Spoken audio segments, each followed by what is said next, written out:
Hello students, आज हम naming of complex compound के अंदर उस तरह का देखेंगे कि फ्रॉम नेम टू फॉर्मूला। अभी हमने जो पहले देखा था कि फॉर्मूले से नाम कैसे बनाना है, लेकिन इस बार उल्टा है। हमारे सामने नाम है और नाम से हमको फॉर्मूला बनाना है। तो कैसे बनाना है? वैसे बहुत आसान है ये, जैसा बताते जा रहे हैं वैसा लिखते जाना है। जैसे कि अभी हम यहाँ पर देखते हैं कि स्टार्टिंग हो रही है हेक्साअमीन कोबाल्ट थर्ड क्लोराइड। तो हेक्सा अमीन 6 अमीन है, तो और अमीन यहाँ पर एक लिगेंड है। तो क्या करना है कि अगर किसी कैटाइन सिंपल कैटाइन से अगर शुरू नहीं हो रहा है तो सबसे पहले हमें एक स्क्वायर ब्रैकेट लगाना है। एक तरीका हो सकता है बहुत अच्छा कि आप इसके अंदर मेटल आयन ढूंढो क्या है। तो पूरे के अंदर मेटल आयन कौन है? कोबाल्ट। तो कोबाल्ट स्क्वायर ब्रैकेट के सबसे पहले आएगा, साथ में स्क्वायर ब्रैकेट साथ में सबसे पहले क्या आना है? कोबाल्ट। अब ढूंढो इस कोबाल्ट के साथ लिगेंड कौन से लगे हैं। तो हेक्सा अमीन 6 अमीन, अमीन का होता है NH3 और कितने? 6 मतलब हेक्सा अमीन। इतना पार्ट भी कवर हो गया, यानी कि लिगेंड्स कवर हो गए। अब हम इसके ब्रैकेट को क्लोज कर सकते हैं और कोई लिगेंड नहीं है। लास्ट में है क्लोराइड, तो जो ऑक्सीडेशन नंबर के बाद लिखा हो वो इसका मतलब कि अब वो इसके बाहर आ रहा है, तो हो गया Cl। अब लास्ट चीज जो रह जाती है वो है कि Cl है तो, लेकिन कितने हैं Cl? 1 2 3, ये मेन इंपॉर्टेंट बात है। अब यहाँ जो थर्ड ऑक्सीडेशन स्टेट बता रहा है, क्लोराइड हमने लिख लिया, थर्ड बताता है कि इसका मतलब कोबाल्ट पे है +3 चार्ज। अब देखते हैं इस स्क्वायर ब्रैकेट पे टोटल चार्ज कितना आ रहा है। तो 3 ये हो गया प्लस का। अमोनिया पे 0 चार्ज होता है, तो 6 अमोनिया और 1 कोबाल्ट, सबका चार्ज मिलाकर केवल +3 चार्ज ही बचता है, क्योंकि अमोनिया का कोई चार्ज नहीं है तो उसको हम छोड़ देते हैं। अब बचा केवल कोबाल्ट, तो कोबाल्ट 1 है और उस पर +3 चार्ज है। इसका मतलब ये हुआ कि इस आयन के ऊपर +3 चार्ज है, जो कॉम्प्लेक्स आयन है उस पर +3 चार्ज है।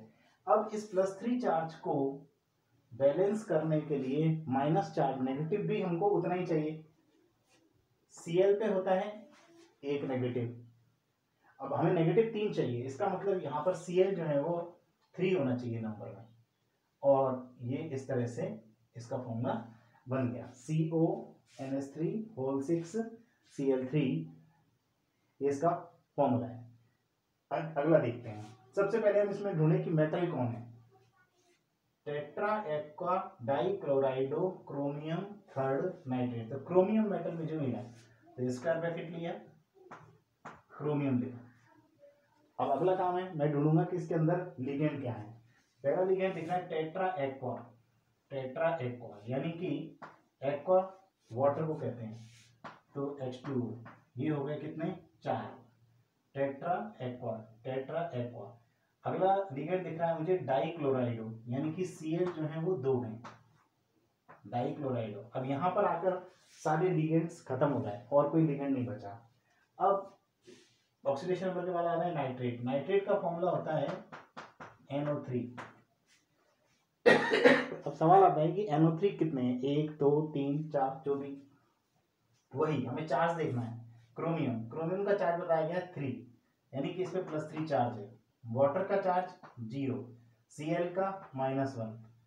टोटल चार्ज इस स्क्वायर ब्रैकेट पे कितना हुआ? 3 ये है प्लस, और ये माइनस का 2 है, माइनस का 2, यानी कि बचा क्या? प्लस का 1। इट मीन्स इस स्क्वायर ब्रैकेट पे कॉम्प्लेक्स आयन पे जो है वो है +1 चार्ज है, यहाँ +1 चार्ज। अब इस +1 चार्ज को न्यूट्रलाइज किया जा रहा है नाइट्रेट से। नाइट्रेट पे होता है -1 चार्ज, तो हम देख रहे हैं ऑलरेडी बैलेंस है। इस पूरे कॉम्प्लेक्स के ऊपर +1 चार्ज आया और NO3 पे भी 1 माइनस होता है। इसका मतलब NO3 जो है नाइट्रेट आयन वो 1 ही होगा बस। और इस तरह से ये हमारा फॉर्मूला बन गया। इसको हम हटा देते हैं, ये भी हटा देते हैं, ये भी। तो ये हमारा फॉर्मूला हुआ। अगला देखते हैं। सबसे पहले मेटल देखते हैं, फेरेट। फेरेट मतलब आयरन, स्क्वायर ब्रैकेट Fe। अब इसके पीछे ऑक्सीडेशन नंबर के पीछे कुछ भी नहीं है, इसका मतलब कि यहाँ ब्रैकेट के पीछे नहीं आना, ब्रैकेट पे हो सकता है आगे आना है। तो हम देखते हैं स्टार्टिंग हो रही है पोटेशियम से। पोटेशियम जो है वो एक सिंपल आयन है, ये यहाँ पर लीगेंड की तरह काम नहीं करेगा। पोटेशियम, मैग्नीशियम, कैल्शियम, अमोनियम, ये इस तरह के आयन है, ये लिगेंड नहीं होंगे, ये सिंपल आयन होंगे। तो हमने एक पोटेशियम आगे लगा दिया, पोटेशियम। अब ढूंढना है हमको कि इसके अंदर लिगेंड कौन है, तो ट्राई ऑक्सिलेटो। ऑक्सिलेटो होता है C2O4, कितने हैं, ट्राई यानी कि 3, और ये ब्रैकेट बंद, क्योंकि इसके अलावा और कोई लिगेंड अब यहाँ पर है नहीं। अब ये तो हो गया इसके अकॉर्डिंग लिखना। अब लास्ट चीज रह जाती है बिल्कुल वैसी कि जो सिंपल आयन है पोटेशियम, वो 1 है, 2 है या 3 है, क्या है देखते हैं। Fe के ऊपर चार्ज है 3 +3, ऑक्सिलेट आयन के ऊपर होता है -2। अब देखते हैं इस पूरे स्क्वायर ब्रैकेट पे कितना चार्ज आया, तो 3Fe का हो गया और -2, लेकिन है ये 3, तो 3 2 या 6, -6, यानी कि टोटल बचा -3। Fe का चार्ज +3,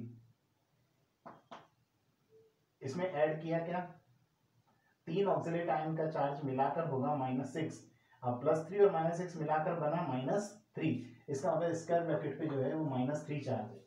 अब इसको बैलेंस करने के लिए हमको पॉजिटिव भी 3 चाहिए। पोटेशियम पे होता है 1+, तो इसका मतलब है पोटेशियम जो है वो हमको 3 लगेंगे, तब ये 3 प्लस हो पाएगा, क्योंकि माइनस का 3 हो रहा है इस सब के ऊपर, तो प्लस का भी 3 चाहिए, तो पोटेशियम इसका मतलब होना चाहिए हमारे पास 3। सो अब जो फॉर्मूला बनकर आया हमारे पास, फाइनली इनको मैं हटा देता हूँ, ये स्ट्रक्चर फॉर्मूला निकलकर आ गया। इसी तरह इसको देखते हैं, इसके अंदर मैं देखता हूँ पोटेशियम टेट्रासाइनोफेरेट सेकेंड। अब सबसे पहले स्क्वायर ब्रैकेट लगाया मैंने, मेटल ढूंढा, फेरेट यानी कि Fe, इसके बाद एक सिंपल आयन है आगे स्टार्टिंग में पोटेशियम, पोटेशियम यहाँ लगेगा, पोटेशियम हो, सोडियम हो, मैग्नीशियम हो, कैल्शियम हो, ये सब यहाँ लगेंगे। लिगेंड कौन है, टेट्रासाइनो, साइनो मतलब होता है CN, टेट्रा 4, और कोई लिगेंड नहीं है, सब फिनिश। अब लास्ट में वही बात, के जो है वो कितने हैं, 1 2 3 4, Fe के ऊपर चार्ज है 2 +2, साइनाइड पे होता है -1, ये 4 है, -4 बराबर -2, यानी कि यहाँ -2 चार्ज है। अब -2 होने के लिए पोटेशियम जिसपे कि 1 प्लस होता है वो भी लगेंगे 2। सो ये स्ट्रक्चर इस तरह से निकल कर आ गया, K2FeCN होल 4। अब ये प्लस हटा देता हूँ, ये हटा देता हूँ, ये हटा देता हूँ, ये अब जो इसका स्ट्रक्चर निकल कर आया यह है पोटेशियम टेट्रासाइनोफेरेट सेकेंड। तो इस तरह से हम बना सकते हैं नाम से फॉर्मूला, और ऐसा भी एग्जाम में बनाने के लिए आते हैं।